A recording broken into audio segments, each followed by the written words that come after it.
If your Chevy Equinox infotainment screen freezes, lags, or stops responding to touch, it can quickly become frustrating.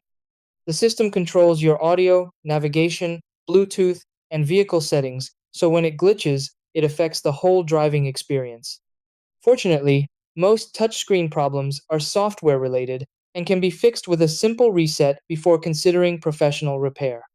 Important steps. 1. Start with a reboot by pressing and holding the power or volume knob for 10 to 15 seconds until the screen shuts off and restarts.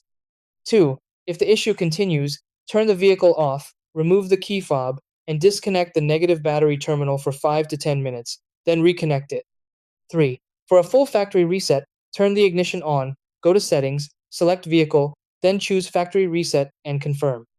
4. Clean the touchscreen gently to remove dirt, fingerprints, or moisture that may affect responsiveness. 5. Check for available software updates through the System menu to install the latest firmware improvements. 6. If the screen remains unresponsive or physically damaged, schedule professional service.